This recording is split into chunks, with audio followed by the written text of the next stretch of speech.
Hello, people. Welcome to another edition of Friday Night Knives on A Dose of Drew. I am said Drew, and tonight, this Friday, we are looking at the Sencut Watauga. W-A-T-A-U, I believe, Watauga, something like that. Deep carry pocket clip. This is the Caborsha wood version, button lock flipper with a fuller. It definitely, as you can see, has the bounciness. You can time it right and catch it good. Flipper, action, all of that sort of thing. I'm used to liner locks. I literally went to go grab it. Definitely a nice little piece of equipment here. Sencut is the budget arm of WeNCVV, for those who don't already know. So there's some cachet there to having that name behind them, knowing that there'll be some quality hopefully there for the price. This is measuring, if you give it just the barest of nudges, you could say 8 inches at the very back of the thing, but it's just under slight bit. About 3 1/8 of cutting edge, about 3 1/2 of actual blade with somewhere in the choil. So about 3/8 there in the choil. It's really, really nice size knife. And to give you some sort of reference point for those, it's definitely on the longer side, so we'll go with the full size bits here. The Rat 1 in D2 there, as you can see, it is a somewhat larger, and of course the R2D2, or the Rat 1 in D2 here. So we've got that right there, where there's you can see it's slightly shorter. You got some hand, a little bit, your hand space is actually very similar to the Rat 1. Oop, there we go. Depending upon where it is, it's closer. Right? You got some good hand space in there. So it should fit most hands. All right. One more sandwich comparison here. Tonight, my Paramilitary 2 is actually in pieces. In fact, here's one of those pieces. So it's not available for the size comparison, but we do have some others here that I think will be sufficient. Just to give you a reference point, there are the large and small feldspars, very, very similar to me. Hand space on the large feldspar is very, very close. In fact, overall size and that sort of thing, other than the height maybe, large feldspar really, really comes close to that. If you want it, just to give you a quick look on that bit right there, so you can see the hand space. Really, really, really matches up nicely. There's a little bit of a beak instead of the round, but it's pretty good. If you don't know already, this channel and myself are a fan of the feldspars. They are very, very good, inexpensive knives. With no Paramilitary 2 to show up here, we'll go with the Benchmade Bug Out. This one in the S30V with the Flytanium scales, shredded carbon fiber in this particular case. You can see it is somewhat larger than the Bug Out. Feldspar was just the last one. And the Para 3 lightweight in this case. Again, we see even more hand space than the Para 3. Much more blade length. All right. So there's the Para 3 on that one. Bug Out, always a winner. And it's just a blur right there, and not just any leak, but hit the tripod. Random leak. We should do that intro again. Yeah, hey, there we go. Proper flip to give it its due. All right, so you get about similar length to the blur. Again, slightly larger than mid-size. The large side of mid-size, small size of large. Kind of right in between there. Definitely larger than the leak. I do want, if the blur had a choil, it would be a bit of more of a matchup. But there's definitely some commonalities here. Much like the large feldspar, where you can see hand space and such matches up. And, of course, doing a little bit on the a new thing for the channel here. See how it works out on this video for size comparison. The Desert Warrior Elementum for size comparison there. As you can see, it is significantly larger. And, of course, this is how it compares to my Weenar. Whatever, it's camera angle. Anyway, back to the design, aesthetics, mechanics, and the nice points.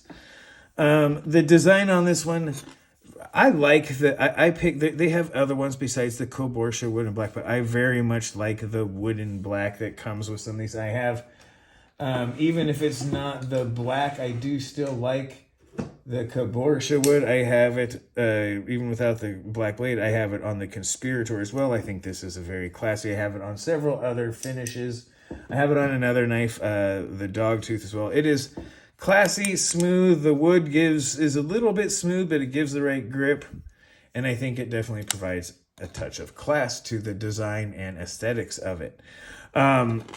As far as the general, the Wharncliffe, absolute day-to-day EDC stunner. The tip is so easy to get to, from the finger over to getting up. You can still get to a sliver. Oh man, from being able to bear down to get, like shave things or anything like that, to finer points up or even there, or for scoring, you can literally get your finger up there and start to determine just how deep this actually goes in simply by finger. So you can do a whole lot as far as control. This button lock, like the other Civivis, the Conspirator I just put on other, and Wheeze, does not suffer from, I can squeeze intentionally with the knuckle, but if I'm just here, I'm going to put my fingers away, and I put my thumb right there, and I just push. This does not close. Now, it's loose, and I realize I'm pushing a little hard on the button, but it does not go. I have to put my knuckle there, or I have to roll the edge of my finger onto it to get it to disengage. It's super easy to operate, very smooth, ball bearings in the pivot steel, deep carry clip. It's one of the longer deep carry clips. Tends to remind me of some of the things like the Anthropos and such, where they have a bit of a longer clip than some of the shorters that you'll see on, like, say, an Elementum that is slightly shorter. There's some ergonomic trade-offs to that, but it is a trade-off. There's going to be good and bad to it. Some people like it, some people won't. It is definitely cool on the aesthetics. The drop Wharncliffe, it is kind of a sheep's cliff almost, or a worn foot. It doesn't have really curve, so it's a Wharncliffe with the straight, but instead of being really super pointy, it does kind of have almost that sheep's footy vibe on the tip there. Very, very cool looking. Gives it a claw look. If you have your finger out there, you can definitely tell where the tip is. It's easy to control. Works great in the saber grip or the overhand grip. Reverse grip is great, as well as control. Like if you're going to do it. One great thing about Wharncliffes like that is their ability to do things like pruning and all that stuff. The hook blades and all that stuff work well also, but so do Wharncliffes like this. It really gives you a great thing. Opening an envelope, opening a box, tearing down boxes. The Swedge makes it a box destroyer. The aesthetics of it, I love. You can get if you like the different types, it goes well with the wood and black, making it look classy and at the same time still reminding you that it's a knife while having a bit of, that's fairly aggressive for something that also looks classy. I'll give it the fact that it can pull it off. It's not always able to do so. One of the others I think that can do it, that's slightly aggressive and classy, though that might be thing, it doesn't even quite go that far, is something like the Yorkie, and it's much smaller. So yeah, there's some there to be said for it. Again, this way, if you're going to reverse grip, if you want to do it, or if you just roll it over so that you got to be careful of your finger. But to opening up a letter, you can just easy to do. Instead of, you can do it with your thumb, you can do it any way you want to do it. Very, very useful. Extremely good shape. Piercing, slashing, stabby, pokey. If you're going to start making like leather holes, this may not be the best. A real Wharncliffe or something like a normal leak might be a better one. If you need something that's really, really pointy, there are definitely other blades out there for it, but that would be a specific use case. Again, mechanics. I'm manipulating the button lock there. Really, really good. You can slow it, you can speed it, you can make it bounce, right? If you're going right, you can make it bounce. It's not bounce proof, very few are, but it does have really good action, and you can time it pretty good to go down. And with the button not being touched, it's pretty good action. Like, if you just open it up and kind of drop it with the button, and then it'll fall shut very smoothly and controlled, but it can do it. So there's a lot of good control there. Mechanics are fantastic. Noteworthy points on this one. Man, this is an EDC dream. I thought this looked like it would be good. It is really good. The D2 isn't the toughest, but you get some really good edge retention for where you're at. And D2 is tough enough. I mean, you should not literally be hacking at stuff that will mess up a D2. You might get a few chips, but there's very few blade shapes that are easier to hand sharpen than a straight line like that. So that edge is fairly easy to hand sharpen, or if you have something like a work sharper or Cami or anything like that, you know, also, I'm not going to make a whole list, but there's lots of them out there. It makes it fairly easy to sharpen and get out. Really thin behind the edge, as all we Civivis, and as I am discovering on this particular, my first Sencut ever, the Sencuts as well continue that corporate family tradition there in the way that they make knives.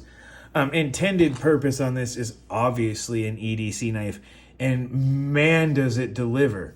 Oh, it delivers. This is so good as an EDC knife. I can gush on this all day, but this is really an easy one. I thought this looked like a nice, good EDC blade shape. I've used it every day since I opened it. It's a joy to use. It's easy to use one hand. It's smooth.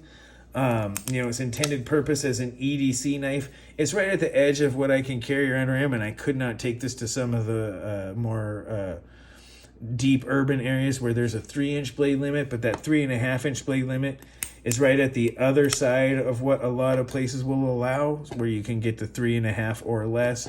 So while it's not on the 3-inch side, it is right at that 3.5. It manages to be a big blade in a rather mid-sized package, a large mid-sized package, but a bedside or a mid-sized package. So it definitely allows for a lot there. That's really good. And that really gets to some of the next part, which is the cost value. This is even cheaper than most of EVs. This is right around the $50 mark. I honestly do not have the exact amount right here. It depends on where you go, and they're still not all available. So you may find them for around the $55 range. I believe it's right around the $50 range. Very, very competitive. Extraordinarily competitive for what you get.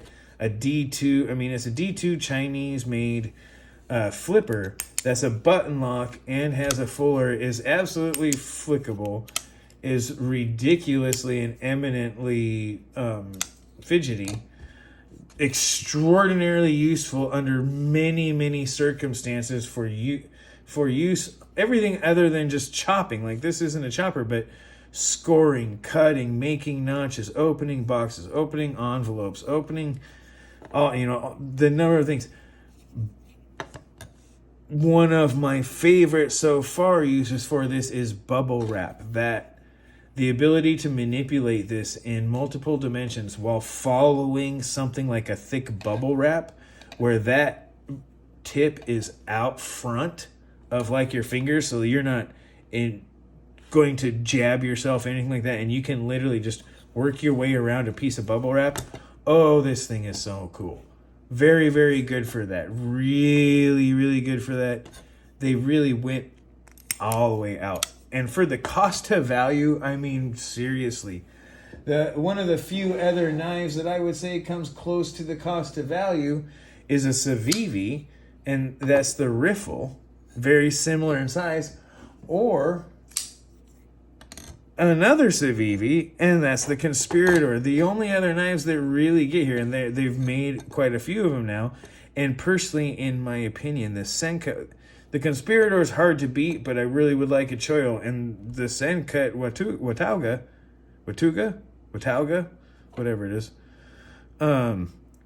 actually gives me better hand space than in some ways I like the blade aesthetically better on the Conspirator, but as far as a daily user, it's really, really hard to beat the D2 in here. And it's a fairly, I mean, it's not thick blade stock. It's not the thinnest. You're probably looking at about 0.11, 1.2 maybe at the most.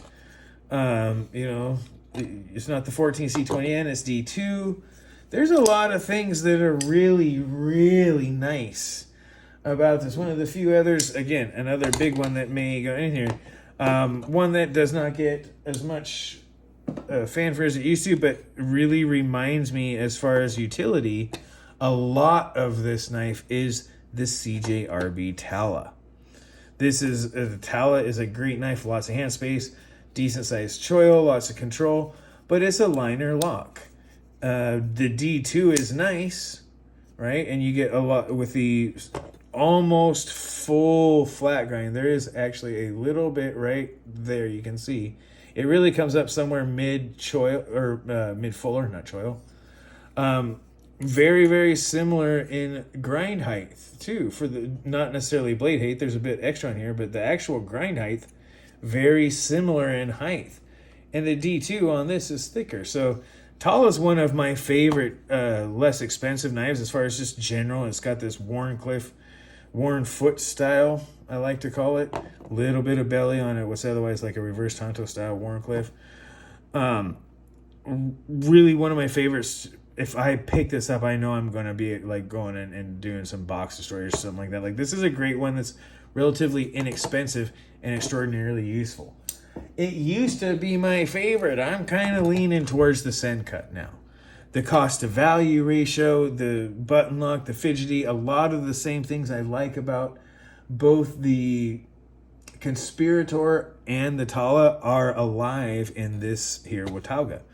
I'm going to keep saying it like that because that's how it's spelled. But yeah, it's got kind of a funky shape. It gives it a really nice aesthetic. And the cost to value ratio is outstanding. You're looking at something around 55 or so. You can probably find them for a little bit more, but Sencut is definitely on the inexpensive side, and it's good. It's a good thing. They bring a lot of value to the money you spend. And this one caught my eye as a possible really good EDC, and that really brings me to my expectations, and possible requests or changes I would have. I expected this to be good. I thought that looks like a really good EDC blade. I was wrong. This is an outstanding EDC blade. This is a really good EDC knife. It's hard to, I'll tell you right now, this is a 5-star knife. This is, you put a different blade steel in here. You give me something that's M390. You give me something like, oh God, please, give me this in M4. Would you, please? Oh my goodness, yes. Can we get 10V, right? You give me a Watauga in 10V, and we are talking. That is some good stuff right there, right? Like you can make it, but you give me a steel line. You just drop a different blade in here, and charge me what a little bit of profit on top of what it costs you to grind that harder steel, and I'll buy it. This is a good knife design, and I was expecting it to be good, and again, it's great. The one thing I do have a problem with, it's got this nice hidden lanyard post, but they put the spacer up right in the middle, which is great for here, but it means that it rides this high, and takes up that much space in your pocket. I would love to have seen the lanyard post be up here, like one back here, one on the top, and the lanyard post like somewhere in the middle, so that this blade, let me see if I can get that in a light source that you can see here, so that instead of being basically right here for the bottom, it could have came down here. And it doesn't seem like much, but when you realize that that means the difference between this being above, this blade being above the line between here, see if I can get that, the blade being above this line, where it's completely within, it's basically within its own silhouette, and it being above and taking up space in the pocket, right into it's into the seam, so it's not bad, and it's not as bad. But it's hard. I mean, that's a really hard nitpick, and it's one that could have been done by a little bit more, instead of just plugging in 2 holes somewhere in the back here and making sure they fit. If you'd have put one a little bit farther up and one at the corner, and then put the post in there, you could have dropped that blade tip down. That's the biggest thing, because it rides up high. Is it a deal breaker? No. There's tons of Spydercos are worse. There's all sorts of blades that are worse than that. And it's a minor nitpick on something that would just really be a really nice change to the design and would make it more compact. But again, I wouldn't mind having some better steel in there either. But D2 is really a standard for what you can't call yourself a high wear resistant steel and not be at least D2 level. S35VN, S45VN. Even CPM 154 is a pretty high resistance steel, and it comes close to D2, right? So it's right up in there. Like, that's it kind of, even though it's an inexpensive steel, is kind of the cutoff of what a really high wear resistant steel must achieve. So there's a standard bearer for the D2 there, and there's a very good reason for it. It does that job very well. In most day-to-day tasks, D2 holds an edge all day, and it does it very well. We're spoiled with the idea that D2 is all over the place now, so people are really used to that level of wear resistance, and it's just high, right? It's just really, we're spoiled that it's good that there's D2 and M390. There's D2 and M390 like freaking everywhere, and it's great. And I still want Magna Cut. What can I say? But yeah, so this one is really good. 5 stars. I expected it to be good. It's really great. You can find all sorts of stuff with more grippy stuff. You could make this knife out of better materials, arguably better materials. And it would still be great. You could make it you could make a 14C28N with a reinforced FRN structure in here. It would still be great. How great is it? We did it earlier. I'm going to have to change the... Oops. And there I did it again. There we go. We saw before there's about a 3 1/8 inch of cutting edge and a 3 1/2 inch blade. For those of you who like ratios, it's a little over 3 1/3 ounces for a 3 1/2 inch blade. So it's a little bit more if you count cutting edge, less if you count full blade. That's a really great bit of ratios there for weights. How does it do it? Well, it's got nice light scales and a ridiculous amount. Oh boy, can I even find that in there? Probably not. A ridiculous amount of skeletonizing. This is very skeletonized liners in here that really do a good job of taking a lot of the steel out to be able to reach that 3.37 ounces. So yeah, under 3.5 ounces, 3 1/2 inch blade length, almost 8 inches overall length. One of the better EDC blade shapes I have seen in a long time or used. Good high quality D2 steel, high quality bearings, and very well put together by the budget arm of Civivi now Civivi Sencut. And it's put together. You can see the family resemblance. You can definitely see the family heritage, as far as the corporate family goes there. And the quality is also there. The execution quality and just general overall well done quality of the knife is apparent, and that's really hard to put into a video. It is worth the money, and I can recommend this wholeheartedly. 5 stars, one of the highest I can give, quite honestly. And it's very well put together. You can get better ones. There's small details that if I was paying 2 or 3 times the price of this, I may be wanting to look at little things like the quality around the holes in the wood scales, the actual fit, the little bit of shadow boxing that Sencut and Civivi soon to be doing, where it's just the tiniest bit of rounding. You know, I would prefer to see nested liners on something more expensive. You know, I would want the liner or the nested liner so the scales wrap around. Like, there's things you could do on a more expensive version. All little tiny details that would only add to the overall outstanding quality of this pocket knife. Which really it brings us to the last little bit here. It's great. This is an outstanding EDC knife. And it is well worth looking at and considering if you're in the market. The D2 steel is good. It's right up there with a lot of stuff. The button lock is nice. It's not exactly, you know, if you're going for the saber grip, it can work both hands. You know, it's a little bit more if you're up here, you run the risk, but I have yet to be able to get this to actually disengage left-handed unless I push it. So it does work left-handed and is even relatively hard to disengage.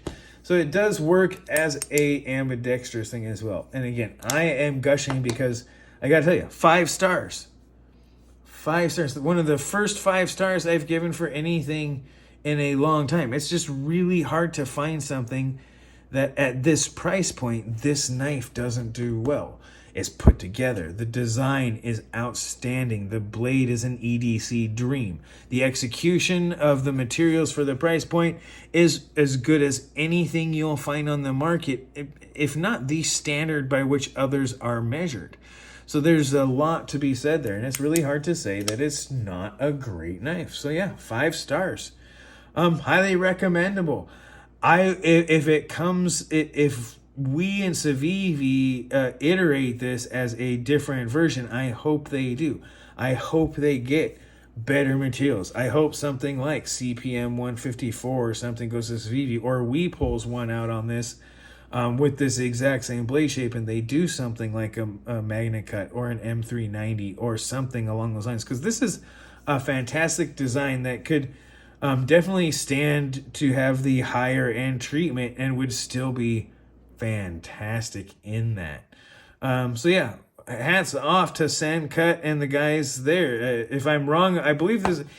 Please correct me in the comments if I'm wrong about the Sencut. I believe that was what my research got. I may have got it mixed up with another one, but I thought this. I'm pretty sure that is. I'm looking at the S now. I'm thinking, wow, that looks like artisan cutlery. But I'm pretty sure, as far as I know, that this is the budget arm of Civivi and now Sencut. So yeah, 5 stars. Really, really great knife. I'm going to wrap this up, you guys, because really from here on out, it's just going to be telling you the same thing. This is a good knife. It's worth your money. It's worth checking out. If you're looking at it, the cost to value ratio is absolutely outstanding on this thing. The usability factor is great. The size is right there where everybody can do it. And unless you have a 3-inch blade or something less than 3.5-inch blade limit, this is a really great knife. If you're over that, there's lots of great knives you'll never be able to use. There's places I can't go if I carry this knife that are not far from where I live. So there is that limitation. But other than that, for what it is, you get an outstanding knife that you can use quite well, is very much a joy to use, and is very well put together.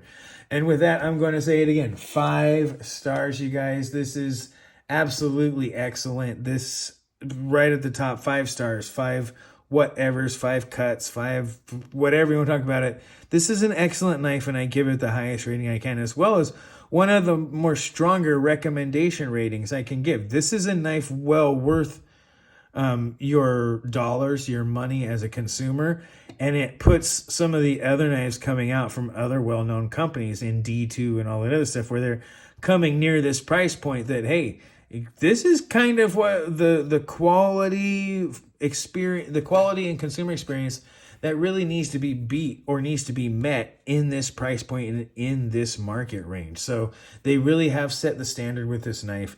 And I will be the first to say it's what I will judge other knives against, and that includes Kershaw's and other favorites. So that being said, you guys, this has been my review of the Sencut Watauga.